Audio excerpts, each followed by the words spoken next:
L'appel est arrivé alors que j'étais plongé jusqu'au coude dans la poussière et la fibre de verre, en train de remplacer ce foutu filtre aéro-sous-sol. Une de ces corvées banales du samedi que j'aurais normalement accomplie en maugréant, avec la radio en fond sonore, mais le téléphone a sonné à l'étage et quelque chose dans sa cadence m'a fait m'arrêter. 4 sonneries, une pause, puis de nouveau. Pas un spam. J'ai décroché à la 5e sonnerie.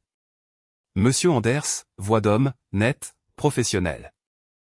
Je vous appelle concernant la plainte au civil que votre femme a déposée. Je l'ai coupée en pleine phrase. Vous vous trompez de personne. Ma femme est décédée en octobre dernier. Il y a eu une pause, une de ces longues pauses sirupeuses où l'on peut entendre les engrenages dans la tête de quelqu'un grincer jusqu'à l'arrêt. Puis l'homme a toussé nerveusement. Monsieur, j'ai des documents du tribunal signés par Margaret Anders. Déposés il y a 3 semaines. Je n'ai pas dit un mot de plus. J'ai juste raccroché. Non pas par impolitesse, mais par quelque chose de plus froid, comme si mon cerveau avait besoin de silence pour se recalibrer. Je suis resté dans ma cuisine, fixant le combiné dans ma main comme s'il venait de m'aboyer dessus. Puis je suis allé au placard du couloir, j'ai ouvert le tiroir du bas et j'ai sorti le dossier que je n'avais pas touché depuis des mois.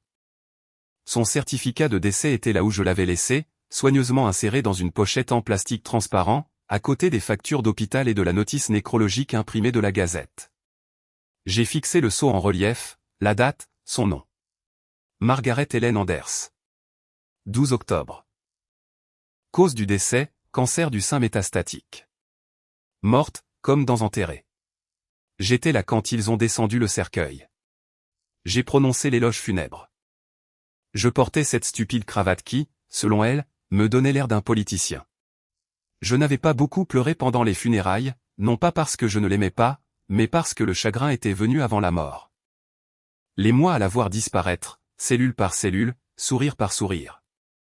Ça m'avait vidé de l'intérieur bien avant.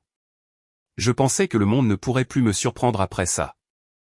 Et puis un étranger m'apprend qu'elle me poursuit en justice. Si vous lisez ces lignes, prenez une seconde pour vous abonner. Plus de 90% des gens qui lisent ne s'abonnent pas. Et franchement, c'est la seule chose qui permet à des histoires comme celle-ci de continuer à exister. Ça ne coûte rien, mais ça permet à l'équipe de continuer à creuser. Retour à la folie. J'ai rappelé le numéro, mais c'était une réceptionniste cette fois, d'un cabinet d'avocats de Columbus. Elle ne pouvait ou ne voulait rien me dire. Votre gestionnaire de dossier vous rappellera lundi matin, a-t-elle dit comme une messagerie vocale. Je l'ai remercié, j'ai raccroché et je me suis assis dans le fauteuil où Margaret avait l'habitude de tricoter, l'empreinte de son corps encore légèrement perceptible. Le chien a aboyé après quelque chose dehors, probablement un écureuil, peut-être un fantôme. Je n'ai pas dormi cette nuit-là, non pas de panique, mais d'une sorte d'incrédulité rongeante. Je n'arrêtais pas de me repasser la phrase dans la tête. J'ai des documents du tribunal signés par Margaret Anders. Était-ce une erreur de bureau? Une autre Margaret Anders. Peut-être qu'elle avait ouvert quelque chose à son nom il y a des années et que ça me rattrapait seulement maintenant. Mais alors même que j'essayais de trouver une explication rationnelle, un malaise froid, glacial, a commencé à s'insinuer dans mes entrailles, car il y a 3 semaines, j'avais reçu un courrier étrange, une enveloppe d'apparence générique adressée à Margaret Anders sans adresse de retour. Je l'avais jetée, supposant que c'était encore une publicité qui n'avait pas encore enregistré son décès. Mais maintenant, je me demandais si j'aurais dû l'ouvrir. Et puis je me suis souvenu d'autre chose. Un mois plus tôt, j'avais reçu un appel téléphonique à 23h30. Numéro masqué, j'ai répondu par habitude. La voix avait dit « Allô ». Douce, mais étrange, comme quelqu'un qui teste la forme d'une voyelle. J'ai répondu « Allô ». Silence, puis le déclic. Celui-là m'avait mis mal à l'aise, et je l'avais oublié jusqu'à maintenant. Le dimanche soir, j'avais étalé le certificat de décès à côté d'un bloc-notes couvert de gribouillis. J'ai commencé à lister toutes les explications possibles, erreur d'identité, erreur administrative, arnaque téléphonique, peut-être même une affaire juridique que Maggie avait oublié de clore avant de mourir. Mais aucune d'elles n'expliquait comment quelqu'un pouvait signer son nom ou déposer une plainte en son nom. Il y a 3 semaines. J'ai sorti notre photo de mariage, non par sentimentalité, mais parce que j'avais besoin de me souvenir de sa signature. Au dos du cadre se trouvait une carte d'anniversaire qu'elle avait écrite il y a 5 ans. À mon homme pour toujours, avec amour, Maggie. J'ai fixé le M en boucle de Maggie, la courbe paresseuse du G. Ce n'était pas seulement son nom, c'était la façon dont elle écrivait son nom. Et si le type au téléphone pensait que la nouvelle signature avait l'air authentique, c'est que quelqu'un l'avait étudiée. Quelqu'un d'assez proche pour connaître les boucles, les courbes, le rythme. Mon estomac s'est noué, car seule une poignée de personnes l'avaient jamais vu écrire. Et encore moins avaient eu accès à ces documents légaux, même temporairement. L'une d'entre elles était sa sœur, Denise. Le nom m'a frappé comme une gifle à revers. Elle avait été distante depuis les funérailles. N'appelait pas, ne prenait pas de nouvelles, n'avait même pas envoyé de carte. Elle avait pris l'avion le soir même de la cérémonie, disant qu'elle avait des affaires à régler chez elle à Houston. Je ne lui avais pas parlé depuis. Mais maintenant, je me souvenais de quelque chose qu'elle avait dit dans la chambre d'hôpital, quelques jours seulement avant le décès de Margaret.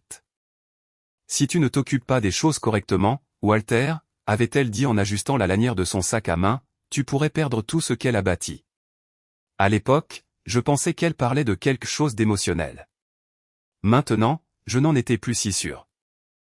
L'air semblait s'épaissir, comme si les murs se refermaient sur moi. J'ai refermé le dossier, me suis versé 2 doigts de bourbon et me suis rassis dans ce fauteuil. Le seul son était le tintement des glaçons. Margaret était morte, mais d'une manière ou d'une autre, elle bougeait à nouveau, légalement, financièrement, tangiblement, et j'étais sur le point de découvrir jusqu'où quelqu'un irait pour ressusciter un fantôme. Le lundi matin est arrivé avec ce genre de ciel métallique épais qui donne l'impression que tout est 2 degrés plus froid. J'ai préparé un café qui avait le goût de carton mouillé, j'ai sauté le petit déjeuner et je me suis assis à la table de la salle à manger avec un bloc-notes jaune et un stylo qui refusait de fonctionner jusqu'à ce que je le plante dans le papier assez fort pour le faire saigner. À 9h03 précise, j'ai appelé le palais de justice du comté de Franklin et j'ai été transféré à 3 personnes avant que quelqu'un ne me passe une greffière aux archives nommée Maureen. Je lui ai donné le numéro de dossier que l'avocat avait laissé sur ma messagerie vocale pendant la nuit.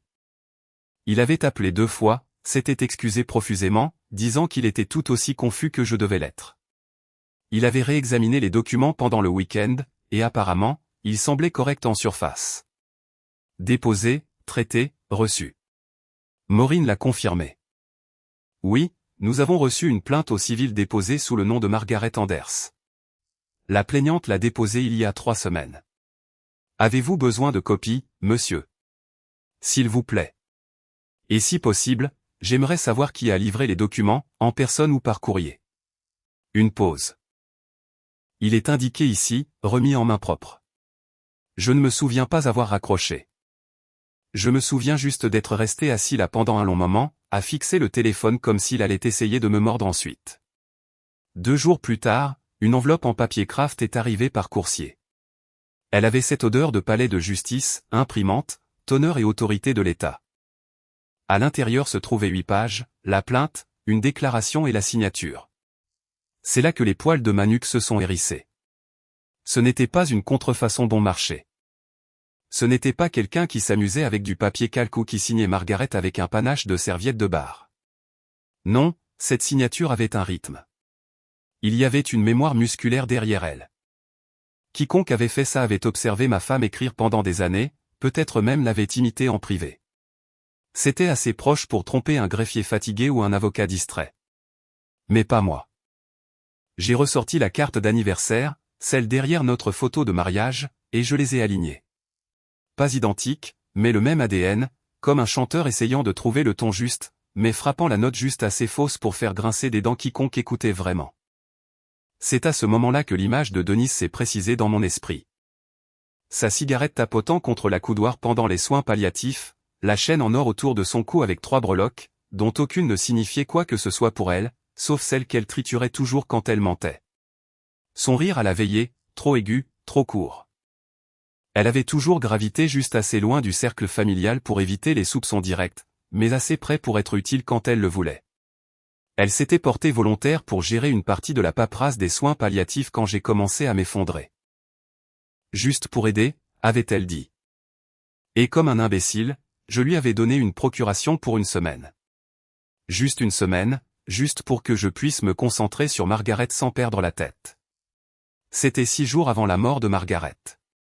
Après les funérailles, Denise est retournée au Texas. Elle n'a jamais appelé. Pas de remerciement. Pas d'au revoir. Pas de « comment tu tiens le coup ?» Juste disparu dans le smog de Houston comme un lézard qui abandonne sa queue.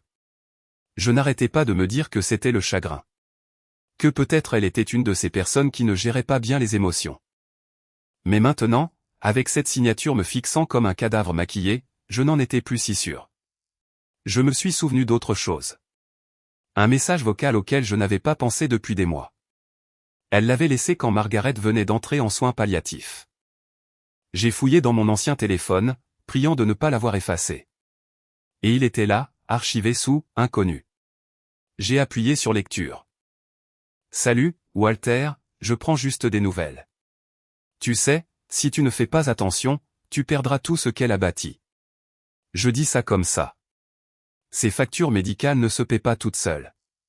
C'était là, enrobé dans un faux rire et un venin désinvolte. À l'époque, je pensais qu'elle parlait de la maison, peut-être de la petite entreprise artisanale de Maggie.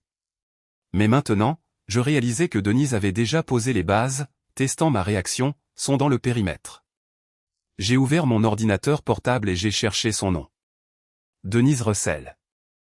Pas exactement unique, mais une empreinte suffisante pour obtenir des résultats sur Facebook, LinkedIn, et même quelques photos d'identité judiciaire de ses 20 ans.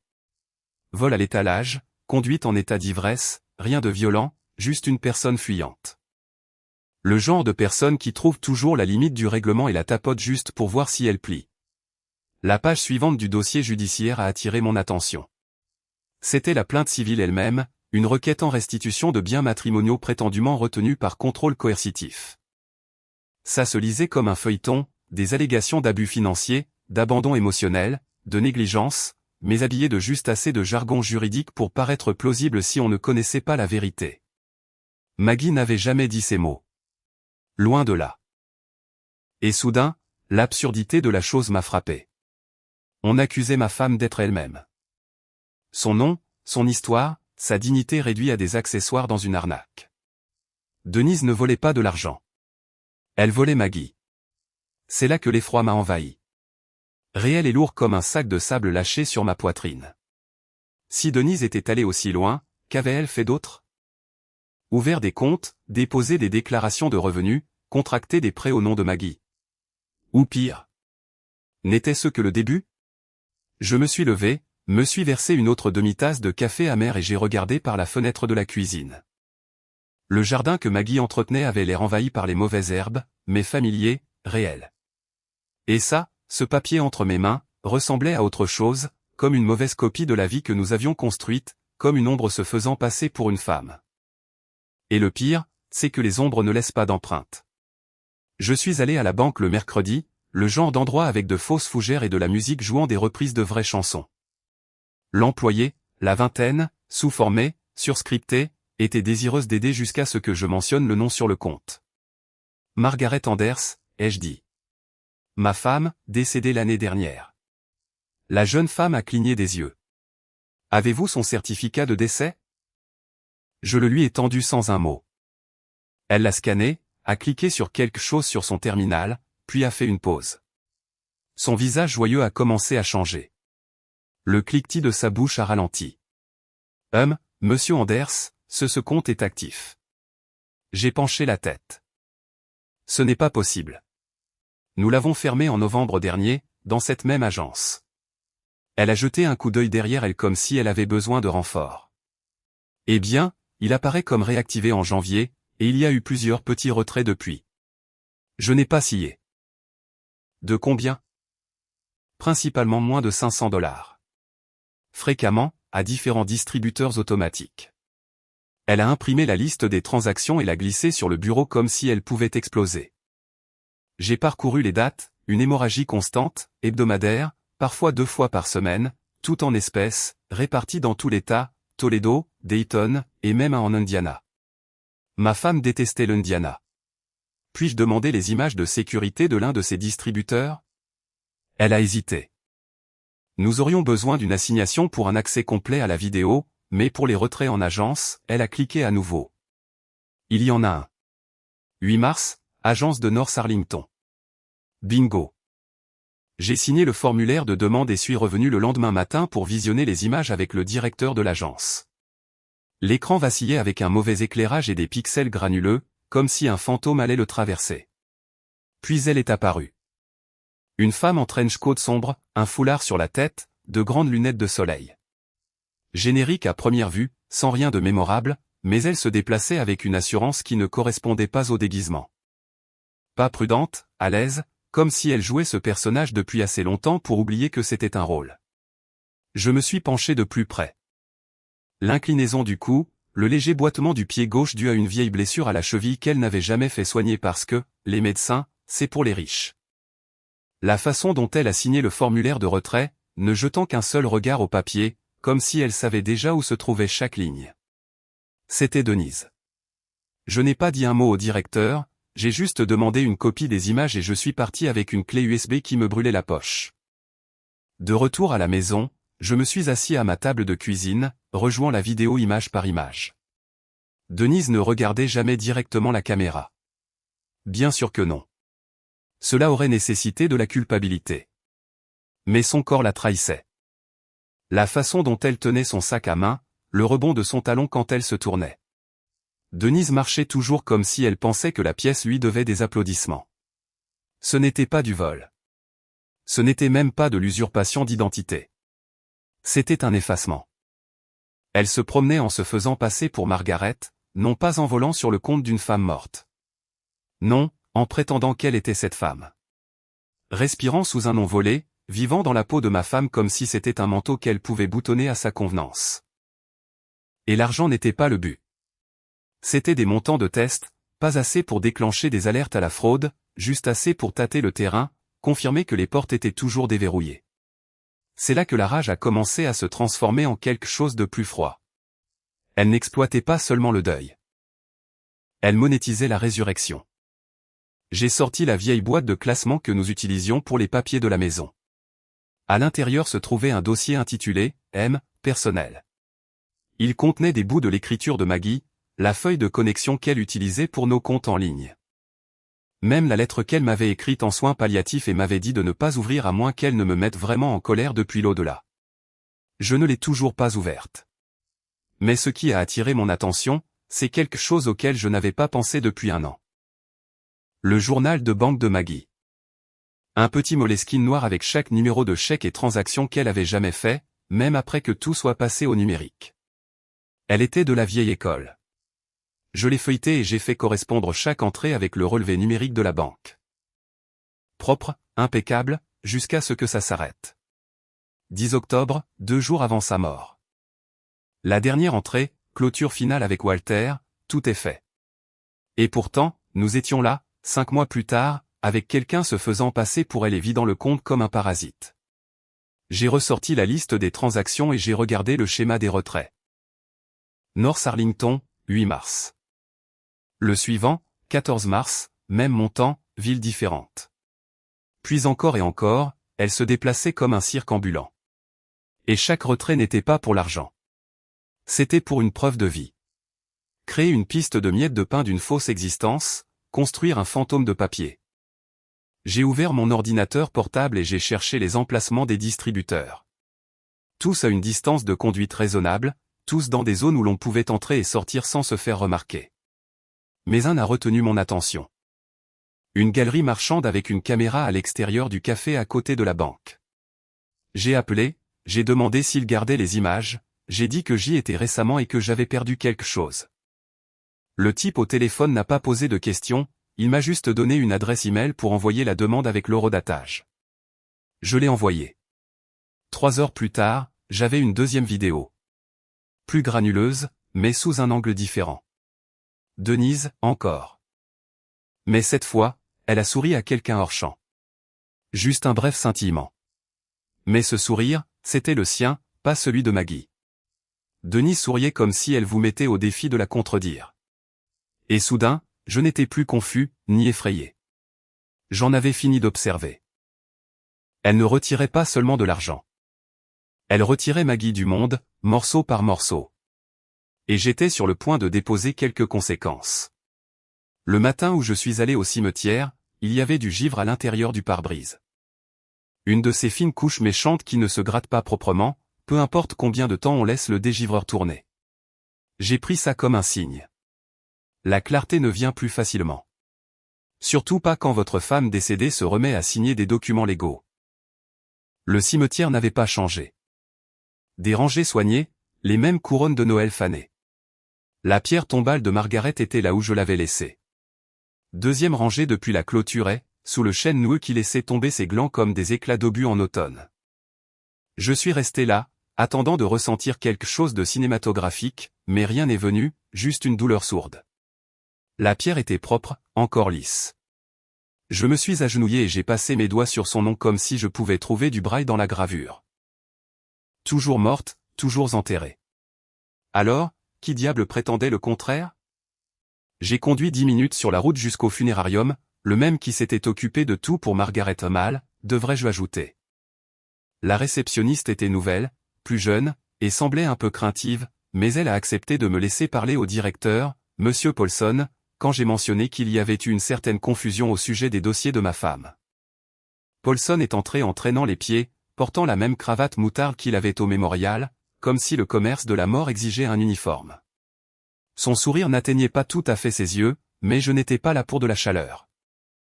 Monsieur Anders, dit-il en m'invitant à m'asseoir dans son bureau sans fenêtre. Je me souviens de vous et de votre femme. Encore une fois, toutes mes condoléances. Merci, ai-je répondu sèchement. Est-ce que quelqu'un vous a contacté récemment au sujet de ces arrangements? Ses sourcils se sont froncés. Pas depuis l'année dernière, je ne crois pas. Pourquoi? Elle a été enterrée ici, en octobre 2024, mais quelqu'un a récemment déposé une plainte en son nom. Ses yeux se sont légèrement écarquillés. Un scintillement. Attendez. Un instant. Il s'est tourné vers son ordinateur, a tapé avec 2 doigts et a cliqué sur quelques écrans. Puis il s'est arrêté. En fait, il y a eu quelque chose d'étrange. Il y a environ 6 mois, quelqu'un a appelé le bureau pour demander une preuve d'incinération. Je l'ai dévisagée. Elle n'a pas été incinérée. Je sais, dit-il. Je le leur ai dit. J'ai dit que je ne pouvais pas fournir la preuve de quelque chose qui n'a pas eu lieu. Ils ont raccroché. Sans laisser de nom. Je me suis penché en avant. L'avez-vous signalé? Il a hésité. Non, ça semblait être une confusion. Ça arrive plus souvent que vous ne le pensez. Non, ça n'arrive pas. Pas quand quelqu'un demande un faux certificat pour un corps qui est toujours à 6 pieds sous terre. De retour dans mon camion, je suis resté assis avec le chauffage à fond, fixant le tableau de bord fissuré. Les pièces n'étaient pas seulement troublantes. Elles s'alignaient. Quelqu'un avait essayé de préparer le terrain. Et pas seulement avec la banque. Ils essayaient de réécrire la mort de Maggie, discrètement, légalement, définitivement. Cette nuit-là, je me suis versé un whisky, j'ai rouvert le certificat de décès de Maggie et j'ai commencé à prendre des notes. Cause du décès, nom de l'hôpital, signature du coroner, heure du décès, tout était encore valide, tout était encore exact. J'ai donc appelé le département de la santé de l'Ohio, division de l'état civil, pour demander si quelqu'un avait tenté de modifier le certificat de ma femme. La femme à l'autre bout du fil semblait fatiguée mais professionnelle. Monsieur, puis-je vous mettre en attente un instant? J'ai attendu 62 secondes, assez longtemps pour sentir le pouls dans ma gorge. Elle est revenue, la voix sèche. Une demande de modification a été soumise en avril. Elle a été refusée pour documentation insuffisante. J'ai essayé de garder une voix neutre. Quel genre de modification? Le demandeur a demandé de changer le statut de disposition de inhumation à l'incinération et de mettre à jour la date du décès à janvier de cette année. Ma colonne vertébrale s'est raidie. Ce n'est pas possible. Je suis d'accord, d'où le refus. Qui a signé la demande? Un silence. Margaret Anders. J'ai fermé les yeux. C'était là, à l'encre noire, quelque part dans un dossier gouvernemental. Ma femme décédée essayait de mourir à nouveau, différemment cette fois, sur le papier. Pouvez-vous m'en envoyer une copie? Pas sans une ordonnance du tribunal, mais je peux noter votre demande. Je l'ai remercié et j'ai raccroché, fixant le mur comme s'il pouvait m'offrir des réponses. Il n'en offrait aucune. Au lieu de cela, J'ai sorti la petite boîte noire verrouillable où Maggie gardait son passeport et sa carte de sécurité sociale. Les deux étaient toujours là, avec son ancien permis de conduire et ses papiers d'assurance maladie. Rien ne manquait, rien n'avait été altéré. Alors, comment Denise s'y prenait-elle? Quelqu'un devait fournir une pièce d'identité.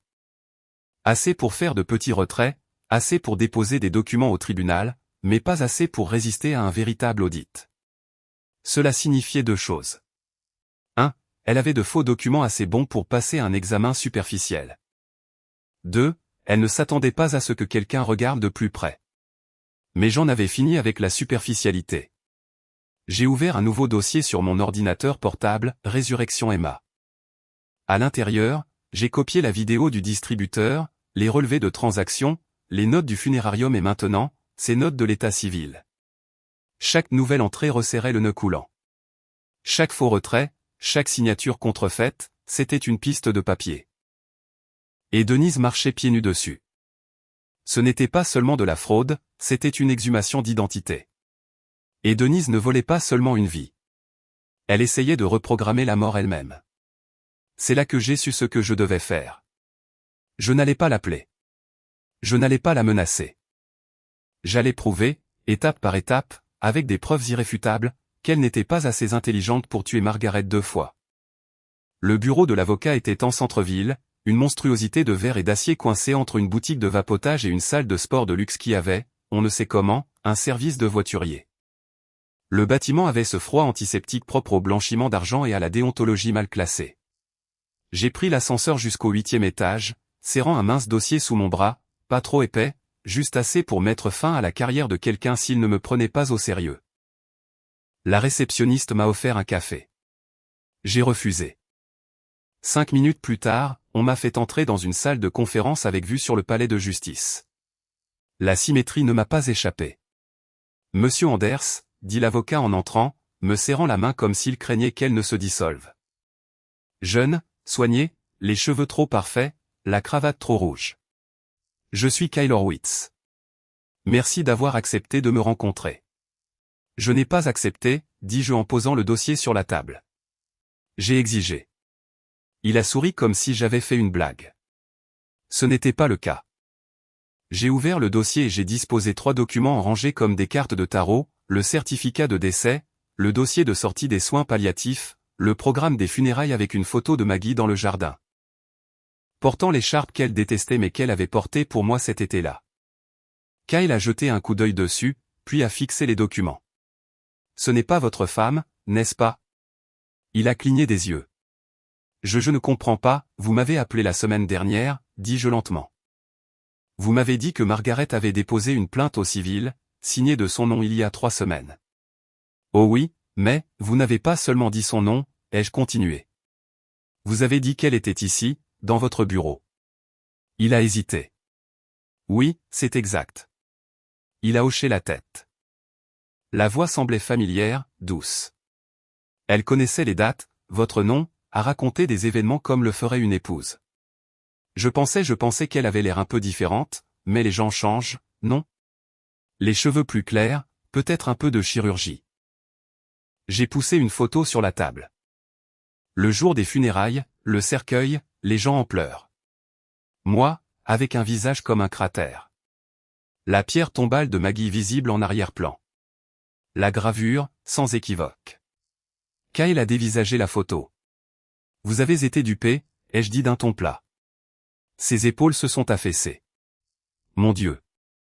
Pas tout à fait. Mais vous commencez à comprendre. Il a passé une main dans ses cheveux parfaits. Je n'ai pas pensé à la remettre en question. Elle a présenté une pièce d'identité, un certificat de mariage, connaissait les informations du compte bancaire, a affirmé qu'elle avait simulé sa mort à cause d'abus et de coercition, a dit qu'elle était prête à se manifester. Il a levé les yeux, pâle. Je pensais que j'aidais quelqu'un à reprendre sa vie en main. Vous aidiez quelqu'un à voler la mort de ma femme. Il a baissé les yeux, embarrassé. Peut-être honteux, mais pas coupable. Cela aurait signifié qu'il comprenait ce que c'était que de voir quelqu'un profaner votre deuil. J'ai sorti une clé USB. Image de distributeur, relevé bancaire, demande de modification signée de l'état civil, toute fausse, toutes menant à une seule personne. Qui? Sa sœur. Kyle a expiré, s'est penché en arrière. Je dois signaler ça. Non, dis-je vivement. Pas encore. Vous allez suspendre l'affaire, pas la classer, pas l'effacer, juste la geler. Il a froncé les sourcils. Pourquoi?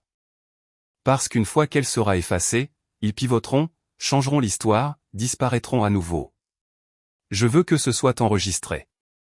Je veux que ce soit surveillé. Kyle a hoché la tête lentement. D'accord, je peux déposer une demande de suspension. Mais ça ne l'empêchera pas d'essayer autre chose. Ces documents sont déjà dans le système. Elle pourrait déposer une nouvelle plainte la semaine prochaine sous un autre numéro de dossier. Alors je serai prêt la semaine prochaine aussi. Il s'est frotté les tempes. Vous comprenez à quel point tout ça semble fou. N'est-ce pas? Ce n'est pas seulement de la fraude. C'est un vol d'identité à un niveau que nous ne voyons généralement pas en dehors des réseaux organisés. Et les tribunaux ne sont pas faits pour ce genre de scénario. Le système part du principe que les gens restent morts une fois qu'ils sont enterrés. Je l'ai regardé droit dans les yeux. Moi aussi. Il s'est tu. J'ai rassemblé les documents, les ai remis dans le dossier, puis je me suis levé. Si elle vous recontactait, vous m'appelez en premier. Si vous déposez quoi que ce soit, je veux le voir. Compris? Oui, monsieur. Je me suis tourné pour partir. Monsieur Anders, a-t-il appelé? Pourquoi n'avez-vous pas simplement appelé la police? Je me suis arrêté à la porte. Parce que Denise ne pense pas que je sais jouer à son jeu. Elle pense que je suis juste le veuf éploré, celui qui est resté derrière. Facile à tromper, plus facile à plaindre. J'ai regardé par-dessus mon épaule. Elle a oublié que je ne suis pas seulement un mari. Je suis un homme qui a enterré la femme que j'aimais. Et maintenant, je regarde quelqu'un essayer de la déterrer pour le profit. Il n'a pas dit un mot de plus. En descendant dans l'ascenseur, j'ai fixé mon reflet dans le mur en métal brossé. Je ne ressemblais pas à un homme en quête de justice. Je ressemblais à quelqu'un au milieu d'une partie d'échecs, sans aucune intention de serrer la main à la fin. Cette nuit-là, je n'ai pas dormi. Non pas par peur, mais par concentration. J'ai commencé à cartographier les chronologies, à étaler chaque document déposé au nom de Maggie, chaque transaction, chaque apparition. C'était comme suivre un fantôme à travers la poussière. Mais les empreintes étaient là, juste faibles. Et au milieu de la carte, comme une araignée bien grasse dans sa toile, il y avait Denise. Elle pensait que la machine juridique était lente. Elle avait raison. Mais je n'allais pas attendre que les rouages tournent. J'étais sur le point de mettre un bâton dans les roues. Je n'ai pas choisi le détective privé sur un panneau d'affichage ou dans une publicité ringarde pour conjoints infidèles. J'ai demandé discrètement autour de moi. J'ai trouvé un type qui faisait des recherches de fugitifs pour un agent de cautionnement à Cincinnati. Il s'appelait Morgan. Chauve, la cinquantaine, il portait le même coupe-vent gris sur toutes les photos que j'ai vues de lui.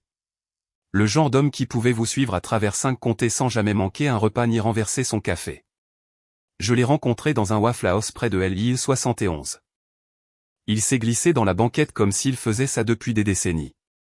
Pas de bavardage, il a juste ouvert un bloc-notes et a dit « Dites-moi ce dont vous avez besoin. » J'ai besoin de prouver qu'une femme morte est vivante, ai-je dit. Il a cligné des yeux une fois, sans même tressaillir. Dites-moi quelles parties sont fausses.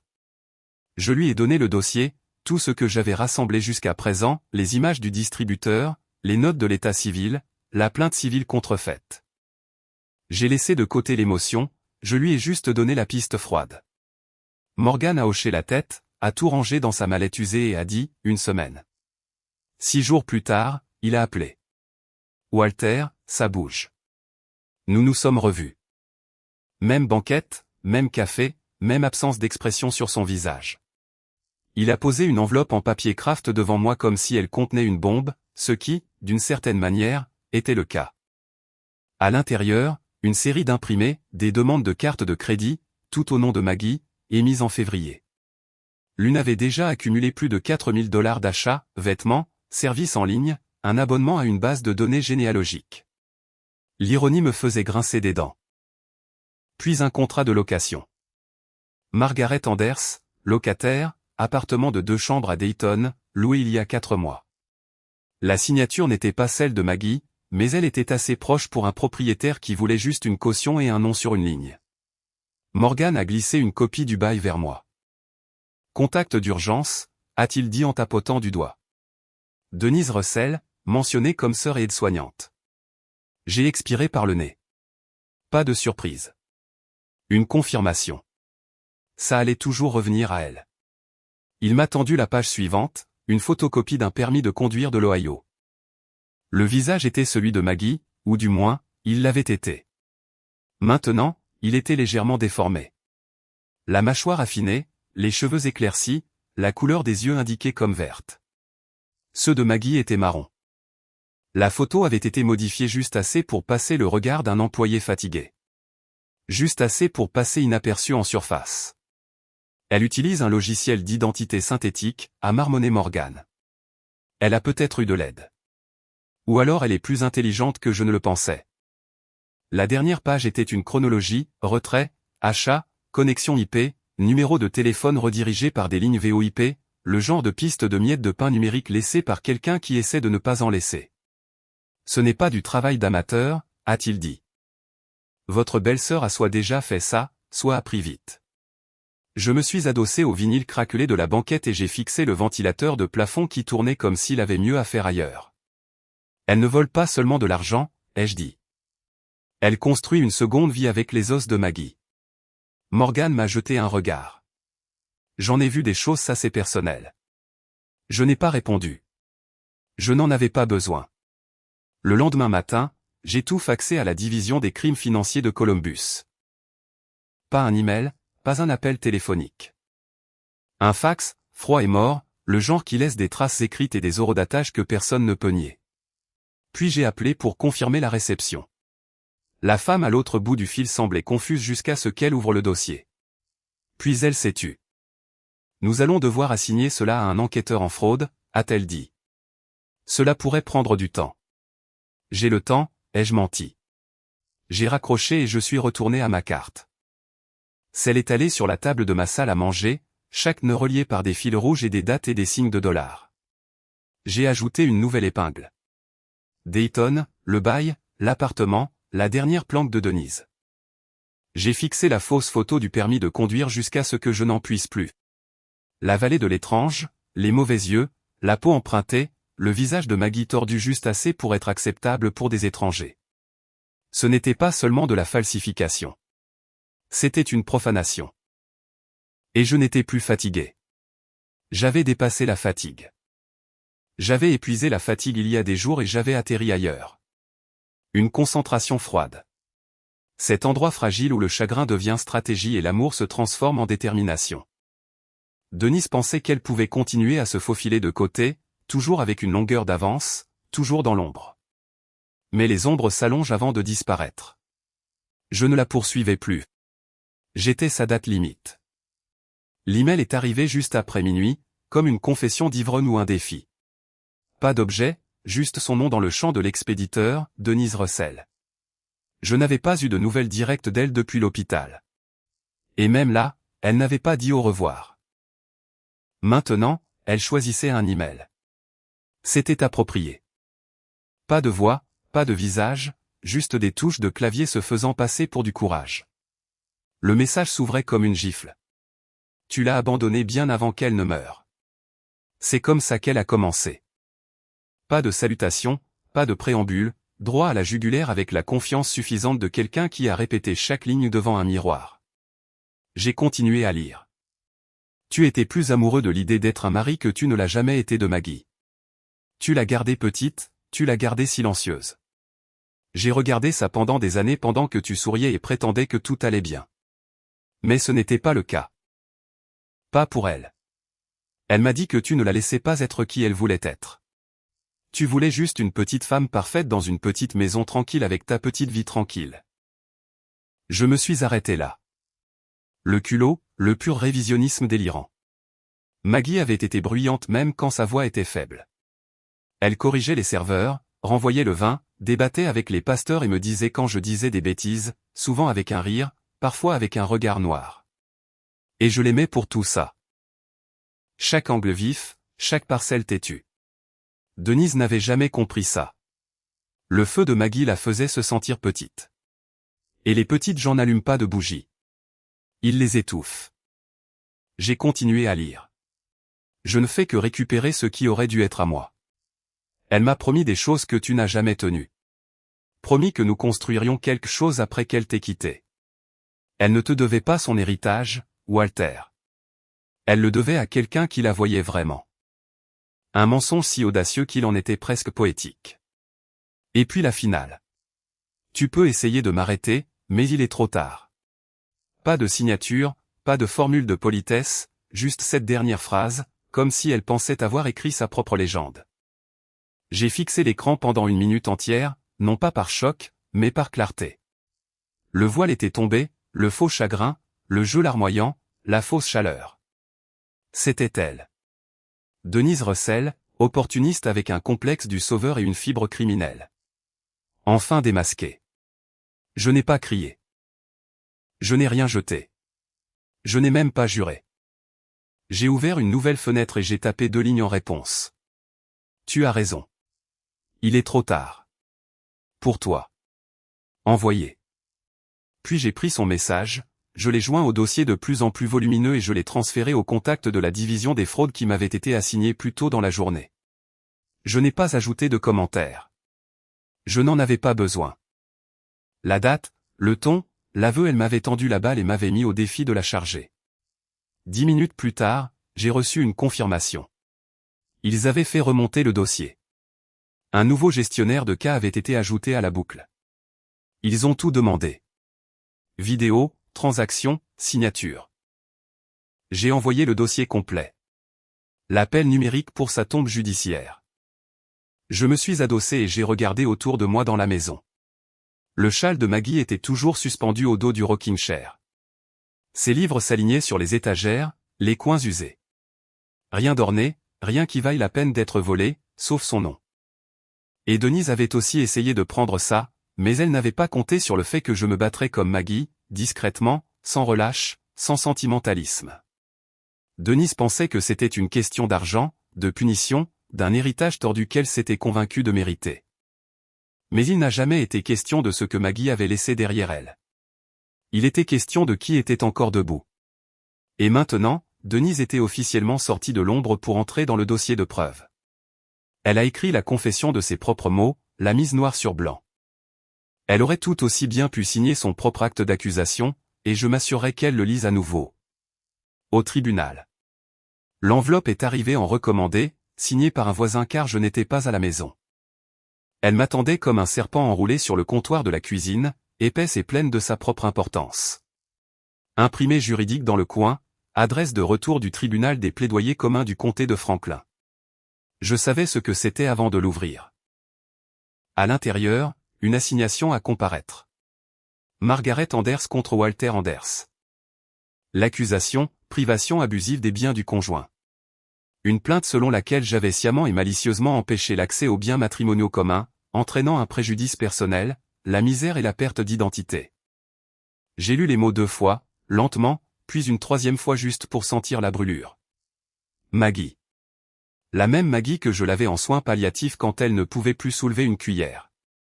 La même femme dont j'ai tenu la main pendant que la morphine égouttait ses dernières heures. M'accusant maintenant, à titre posthume, de l'avoir volée. Non, Denise m'accusait. Dans un costume qu'elle avait cousu avec la mémoire de ma femme. L'audience était dans 2 semaines. Et pour une fois, j'étais reconnaissant pour ce délai.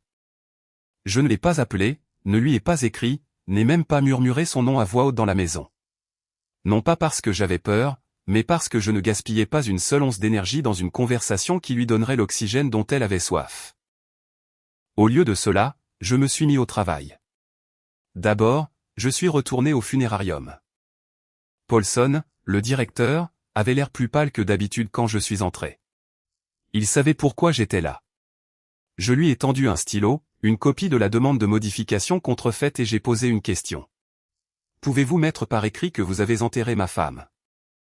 Il n'a pas hésité, l'a signé, daté, authentifié, jurant sous peine de parjure que Margaret Helen Anders avait été enterrée le 14 octobre 2024 dans la parcelle 22B, sous la surveillance directe du protocole de décès du comté de Franklin.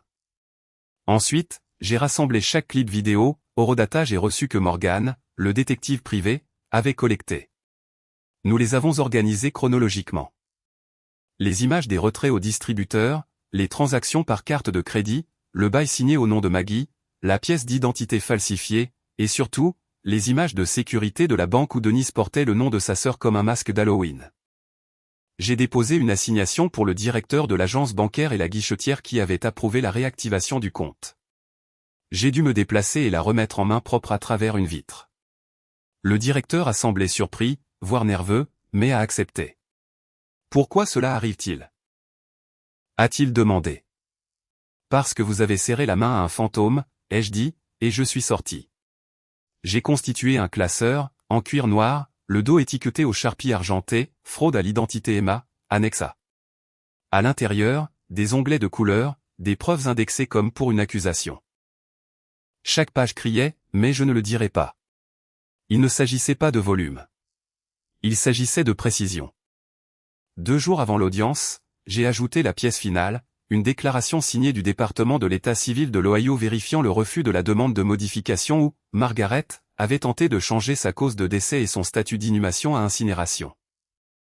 Refusé, tamponné, irréfutable. J'ai imprimé 2 copies, une pour le juge, une pour Denise. Cette nuit-là, je me suis assis dans le vieux fauteuil de Maggie avec un bourbon et j'ai fixé la télévision silencieuse. Pas de musique, pas de bruit de fond, juste le poids du jour à venir qui pesait sur ma poitrine comme un pouce froid. Elle pensait que cela me déstabiliserait. Elle ne comprenait pas. Ce n'était pas de la pression. C'était de la concentration. La pression, c'est ce que l'on ressent quand on est incertain. Je n'étais pas incertain. J'étais un homme debout dans les décombres de ce que quelqu'un avait essayé de brûler.